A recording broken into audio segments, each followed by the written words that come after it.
not mic'd, but I guess I'll use this one. All right, should they mic?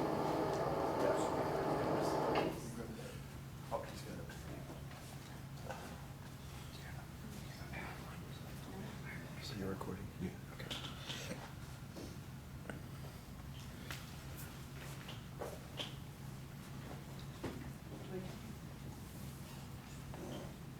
About 4 minutes. Do I have this? All right. Nice to see you all. Morning. Morning. Good morning. Morning. What's that? Good morning. Good morning. All right, you're there. So thank you. It's really an honor to speak to you all, and I want to thank Bob and Jamie, and to whatever extent Stephen had anything to do with this opportunity of mine to speak to you. I thank you for this opportunity. I think I have a variance on a theme in a way with Greg, and I want to start by looking around. We are small. We are a small group, but we are a mighty group. We are tiny springs, each of us coming out of Mother Earth. Each of us has tapped into an understanding of the systemic nature of exchange relations between and among people and more than people in our planet we call Earth. We are springs that grow into creeks, streams, tributaries, that move into lakes, rivers, eventually making their way. We need to take the springs in each of us and move, as Greg said, into organizing so that we build into becoming mighty in a people force that can transform our monetary system so that our money facilitates our people power. We don't have that kind of money now. That's the kind of money we need. Many of us, the 14, and especially the 14 of us who went to the Democracy Convention, were asked to share what we have done for monetary reform, what we are doing, and what we need help doing. As is probably true for many of us here, for me, my interest in monetary reform goes back, way back. My interest in political, economic issues really comes out of when I started to think, which at some level I think was back in middle school, when I started to realize, to think about, to be conscious of the world around us. At that point, I was involved in what was the first recycling program on Long Island. And in high school, I became very involved in hunger and food justice kind of issues, both locally, migrant farm worker kind of issues, the misuse of our land resources for producing the meat industry, and globally in terms of the food, what was called back in the 70s, the world food crisis, which was partly a response to agribusiness wanting to sell its big machines internationally, was part of the problem. While I think everything that I have done, and probably many of you have done over your lifetimes, is related to, and eventually, for me, since 1996 at least, explicitly about monetary critique and reform. To talk about all that now would be a waste of time. But I think it would, it reveals that, that the most challenging thing about, and yet incredible opportunity of monetary reform, is that it relates to and implicates everything and everyone, human and more than human, on planet Earth. And yet, so few of us realize that. We all do. But how many are in this country? How many are in the groups that Greg referred to? Many, many, many more than us. And we need to move monetary reform into those groups and into civil society beyond those kind of activist groups that are trying to push us to an ecologically sustainable, just society. That's what the people power, so it relates to and implicates everything and everyone, and yet so few people realize it, and yet as soon as people realize it, enough of us, the critical mass of us that realize it, it will happen. Because we will make it happen. We, people who understand it. And that's the people power that Greg is talking about, but it's also embedded in the issue itself. The lost science of money went back thousands and thousands of years. We're not creating anything new.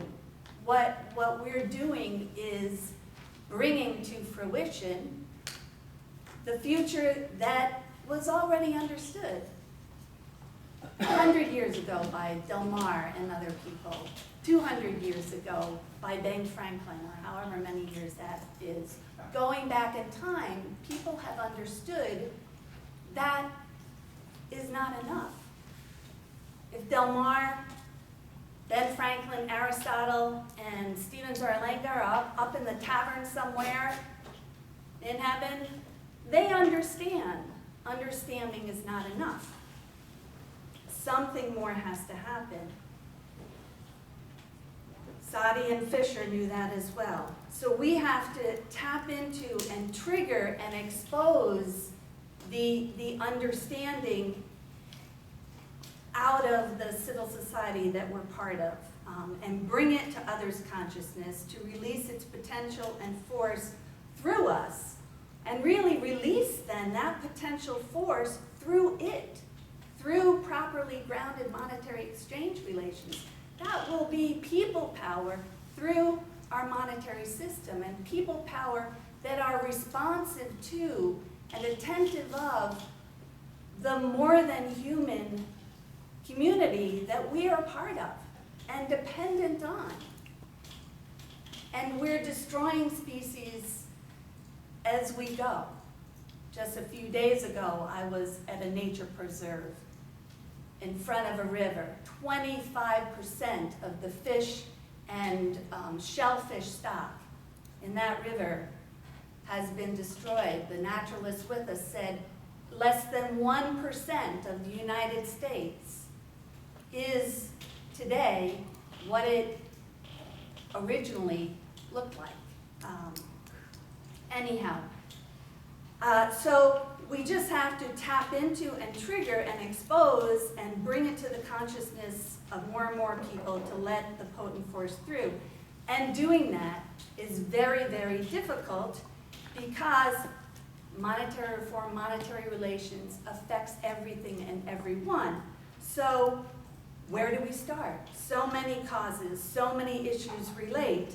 How do you, how do I, how do we, the we Greg had here, decide what to focus on, where to focus our attentions on, how to learn about it enough to relate monetary reform to it. That's the difficulty, I think, and I have 3 answers to help us answer it. I think each of us needs to listen to and be our authentic selves. Greg sort of said that, and all of the speakers have already presented. Monetary reform comes out of your very being, and you are situated in local and global communities that you connect with. And we each have to continue to do that. Secondly, we need to listen and respond to the moment and the opportunities that present themselves every day, big and small. Last year, Delman Coast talked about the elevator speech, having that and being ready. I bet every single person in this room talks about monetary reform every day. Every day. I know I do. It's not enough, but responding to those moments matter, and we need to be ready and active in doing it. But, and this is the third point and ties incredibly to what Greg was saying, we as AMI, as a movement for monetary reform, must listen, look, think, and respond strategically. We need to make strategic decisions about where to put our attention and efforts if we hope to become a movement that cascades into us being springs, into creeks, into tributaries, into waterways that build a movement where what we do as little drops of water is incidental. But when little drops of water gather together and become a force to reckon with, they move boulders. They find their way to the sea. The sea that Stephen Zarlinga loved. So we need to be collective and intentional and make strategic decisions that have an end in view, that backwards design. Those are concepts out of economics and out of education. If you want an outcome, you've got to be clear about that and build towards it and understand the steps that get you. Howard raised in an email thread over the last couple weeks the work of learning organizations. And one of the books in that, Peter Senge is an author, is a book called Theory U. Look it up, it's this big, I read the whole thing. Otto Scharmer is the author. But the subtitle is Leading from the Future as It Emerges. There are many futures. We are living now some pretty blank futures that our predecessors gave us. It's not a given. Just because monetary reform and our understanding of it makes sense, it's not automatically going to happen. But monetary reform, our AMI Need Act understanding, I view as the funnel towards the future that is the only future that is sustainable and just and gives us the opportunity not just to survive, but to flourish in all sorts of diverse contexts. The best definition of diversity is the condition of difference necessary to life and creativity. Necessary to all life and creativity. That's what diversity is. So, what am I doing and what do I need help doing? You've heard about before, it's on the website, 2 published articles that are there. And the back table, there's a book that just was published this year on the student debt problem. And mine too, I didn't author the whole book. I was one of the second lead editor. I did the hard work, he did the managing work. No. Both crucial, because he's doing a lot of advertising now. It was just referenced on PBS NewsHour. We're up, so one of the things I'm doing, there's a conference in Pittsburgh. Our book has been nominated for a Critical Choice Award. That is the key society in my professional group, which is Foundations of Education. It's the philosophy, sociology, history of education. If we would get it, there are people reading the book there. My 2 chapters situate the student debt problem as a symptom in the context of monetary critique and monetary reform. I'm happy to email you the PDFs of that if you put your name back there. But those of us, we've organized a symposium, put a proposal for the largest education conference in the country. It's obnoxious. It's between 12 and 15,000 people. This year it's happening in New York City. I don't like this conference, but I'll visit Sue there if we get in. But it's a symposium of the authors of this book talking to each other. Most of them have only been introduced to monetary critique if they read the whole book that their chapters are in. But it's speaking to a larger group at a conference of 12,000 people. You're lucky if you have this many people in any given session. Sue knows that as well. Other academics here know that. I'm presenting 2 other papers that have yet to be written this October. One on an eco-justice education book that I've used for the 2nd time in my classes this summer. It's a 2nd edition of a book.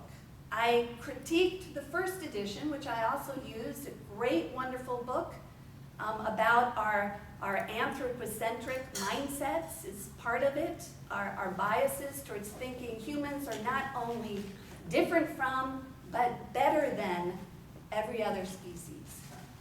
And when we start, and we've been thinking that way for centuries, and we're killing off the other species upon which our survival depends. But I gave feedback to the authors of that book. My key feedback, lots of others, but the key one was the missing piece of monetary reform. I met them before the 2nd edition was out. They knew my feedback came. The 2nd edition is out. It's not there. I made it explicit. It's not there. So this one paper will kindly, it's a wonderful book. I had my students use it, but I also had them read my 2 chapters. And then there's another conference on a paper on democracy in chains. Has anyone read that book here? Okay. Anyhow, I'm going to critique that as well. I think it's the intellectual underpinnings for the Koch brothers, for the move to the right, and it's a partner of Milton Friedman, or a student of his, that, and I still have yet to read it. But anyhow, that paper too will situate the great work in that book. Privatization of public schooling is one of its key foci, but the missing gap of monetary reform. But the other thing, so all of this is possible because I'm on sabbatical this year. So I wrote a proposal for a sabbatical to entirely focus on monetary reform. Half of it is on my own dime. We only get 1 semester, I took 2, and that's why I killed myself teaching this summer. But what it also opened up the opportunity to do was to go to my local community organization, a neighborhood organization called Founders Grove, and I won't bring up websites, I'll just talk. So Founders Grove Neighborhood Organization, it's an old community, I'm not going to bother with that. Old neighborhood in Bloomington where I live. Bloomington Normal is a twin city in Illinois, about 2 hours south of here. And about, the combined population is about, makes it the 5th largest city in the state. And I don't have time to go. I wanted to. We've lived there. We bought a fixer-upper in this old neighborhood. My husband's a cabinet maker. He's fixing it up 12 years, 15 years later, still going strong. It happened to be that the director of public works for Bloomington was speaking to us that day. A little basement room of a church. I'm going to tell you a little story. It's leading somewhere. Very animated guy, the director of public works for this town of 125,000 or so, talking to us about streets, sewers, and sidewalks. Peppered throughout his talk is the lack of money to do what the town needs to have sewers, that the sewage isn't going into the same pipe as the water, as the rainwater, because our rainwater goes in a treatment plant, and to have sewage going into it is, adding your complexities. Anyhow, he spoke to us, and the issue of money constantly came up. Finally, somebody says, well, what if if the neighborhood donates some money? Would that help? And the issue of equity comes up, because some communities can donate and others can't. And if those that donate and subsidize the city's expense get attention first, that's the same old, same old. At that point, I finally spoke up and brought up monetary reform issues and just tried to talk about them briefly. And I knew that, and so this is the part about being who you are and responding to moments of opportunity that are in front of you. And so that night, before going to bed, I sent an email to this Director of Public Works. And this is what I said to him, and he replied. I replied back. I CC'd my alderwoman, who lives down the block from me, recently moved there, and I said, so to the Director of Public Works, Dear Jim, thanks for coming out to the FGNA, the Founders Grove Neighborhood Association meeting tonight. It was an engaging nuts and bolts, or rather streets and sewers, presentation that stimulated worthwhile discussion. It was great to gain some insider perspective on how public works transpire. I am writing to follow up the comment I made after someone suggested the city garner private donations for its infrastructure needs. I then spoke up to say it is our flawed monetary system that is the cause of Bloomington's lack of sufficient funds for its infrastructure needs and public works, just as is the case for every city and state in the country, not to mention the nation as a whole, as you yourself noted. This is the case, in fact, throughout our modern global village. Next paragraph. Here is the link to the legislation I mentioned, H.R. 2990, the National Emergency Employment Defense Act, the NEED Act of 2011, and gave him the congressional website where it's official, it's there, you can read it, a few pages. It's not all that long, and if you read through it, you will see that addressing our nation's woefully outdated infrastructure needs and forward-looking improvements is one of the intended byproducts of systemic monetary reform. While the bill needs to be reintroduced in Congress, a task that is harder because its sponsor was gerrymandered out of office and its co-sponsor is an aging representative who is leading other important efforts like H.R. 676, the Expanded and Improved Medicare for All Act, which Nick has brought to our attention long ago. It will happen sooner or later. It will happen sooner or later, leading from the future as it emerges, the future that we all know needs to exist. But especially it will happen if more municipalities get behind it. Next paragraph. I have been involved for 13 years in the American Monetary Institute, an organization that is devoted to this task and that is meeting next week, the 14th through the 17th in Chicago for its annual meeting. If you have an intern or a staff person you'd like to send to the conference, I'd be happy to try to facilitate that. If you'd like to learn more about this monetary issue now or any time in the future, I'd be happy to meet with you, perhaps along with my alderwoman, Amelia Burgess. I actually shared information about the NEED Act with Mayor Renner back when he was running for office 2 times ago, and he came to my door campaigning, but I'm not sure if he ever read or thought about it. He's a political economist. But I put the information in his hand, the 32-page booklet. Of course, I'd welcome the opportunity to talk with him about it again when he is back in commission. He's on a sick leave right now. Anyhow, I support the hard work that you and the teams working with you are doing to bring our sewer. I'll skip that a paragraph because I'm running out of time.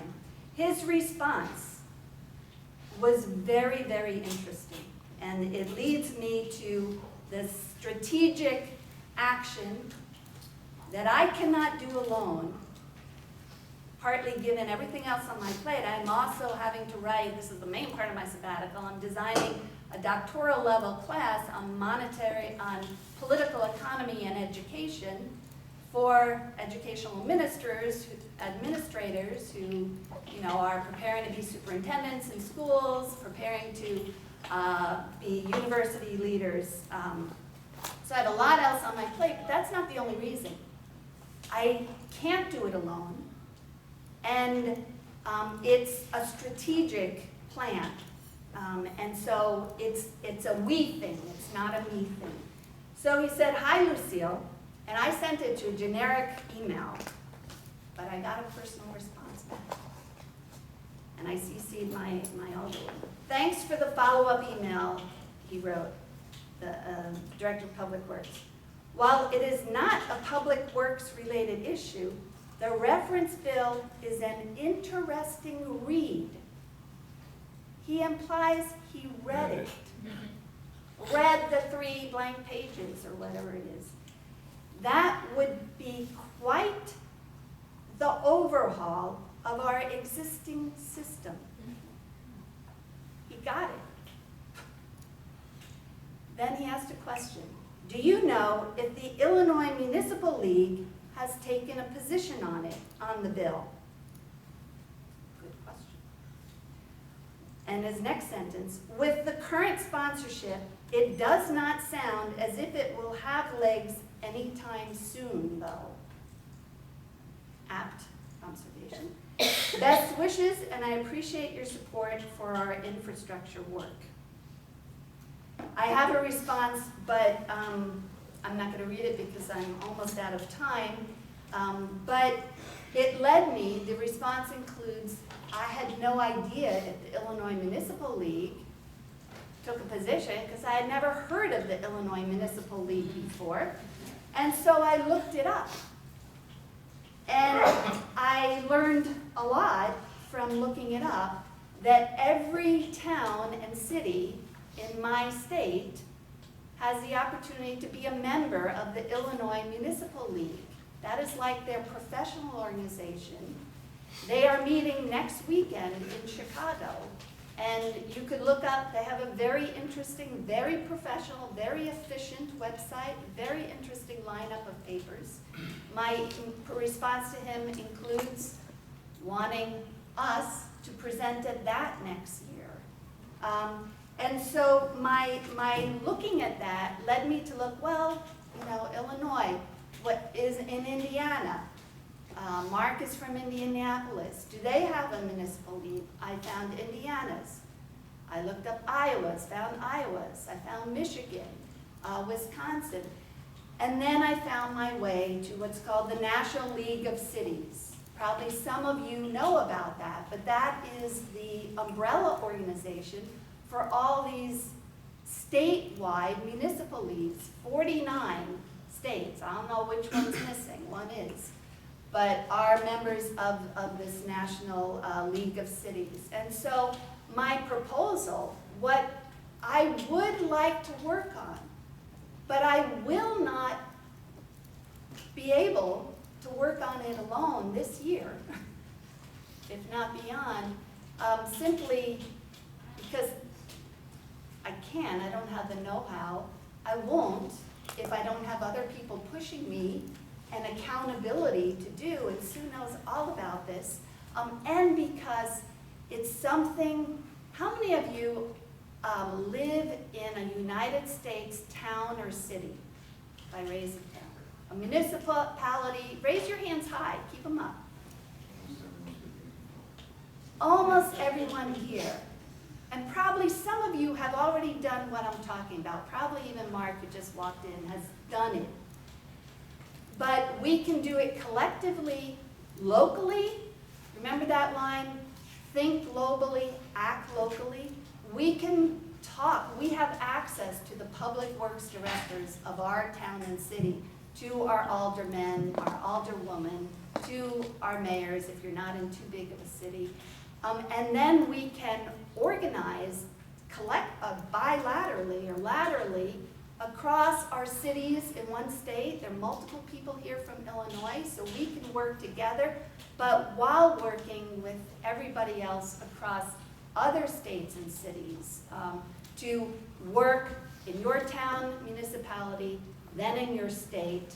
And if we're presenting, these are people, somebody said it to me yesterday, if they're not on our side, if they don't get it, they're going to be working against us. They are money is the linchpin of sustainability of just relations of exchange.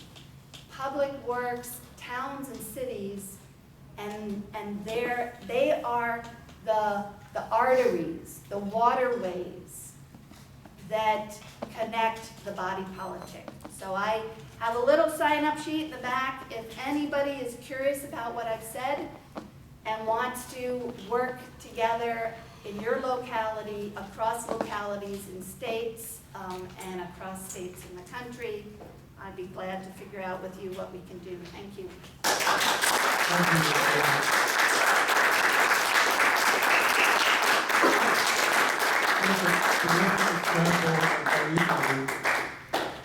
Not all of you will be willing to do that. One of our former attendees, the late Dick Distelhorst, did what she was doing in his locality. He wrote up a bunch of papers. We can get those out and circulate them if you need them. Thank you so much. Officially, we're at coffee break.